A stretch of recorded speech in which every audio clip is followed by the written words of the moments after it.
ठाणे महानगरपालिकेचा स्तुत्य उपक्रम पाहायला मिळतोय। गॅस दाहिनीच्या माध्यमातून पाळीव प्राण्यांना निरोप देण्यात येतोय। माजीवडा गावात पाळीव प्राणी गॅस दाहिनीची व्यवस्था करण्यात आली। महिन्याभरापासून 80हून अधिक पाळीव प्राण्यांना निरोप देण्यात आला। याचा आढावा घेतलाय लोकशाहीचे प्रतिनिधी मनीष गांगुडे यांनी। मुक्या प्राण्यांना शेवटचा निरोप देण्यासाठी ठाणे महानगरपालिकेकडून एक स्तुत्य उपक्रम हाती घेण्यात आला आहे। या पाळीव मुक्या प्राण्यांना गॅस दाहिनीच्या माध्यमातून शेवटचा निरोप हा दिला जातोय आणि आपण पाहतोय की ठाण्यातील जो माजीवडा गाव आहे त्या गाव परिसरामध्ये ही पाळीव प्राणी गॅस दाहिनी जी आहे त्याचं निर्माण या ठिकाणी करण्यात आलं आहे। आपल्या सोबत असाच एक श्वान प्रेमी आहे, त्यांच्याशी आपण या संदर्भात बातचीत करणार आहोत।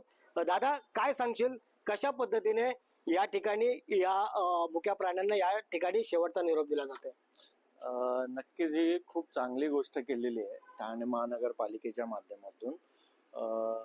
याच्यामध्ये आम्ही ज्या श्वानाला किंवा एखादा प्राणी आम्ही जेव्हा घरी आणतो त्याला आपल्या घरच्या सदस्याप्रमाणे त्याला पूर्णपणे मोठं करतो, 15-16 वर्ष सोबत ठेवतो। पण जेव्हा त्याचा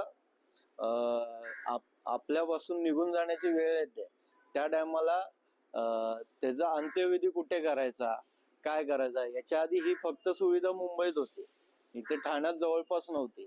त्याच्यामुळे त्यांना दफन करण्यासाठी लांब कुठेतरी जाऊन जागा शोधणं, परत तिथे दफन करणं, याला खूप प्रॉब्लेम यायचे। इथे मोफत एकही रुपया न घेता प्राण्यांसाठी गॅस दाहिनी ही निर्माण केलेली आहे आणि यामुळे आम्ही जो सदस्य आमच्यासोबत 15-16 वर्ष ठेवतो त्याचा निरोप पण एकदम विधिवत करता येतो। विनामूल्य सेवा जी आहे ती श्वान प्रेमींसाठी या ठिकाणी ठेवलेली आहे। मनीष गांगुर्डे, लोकशाही मराठी, ठाणे।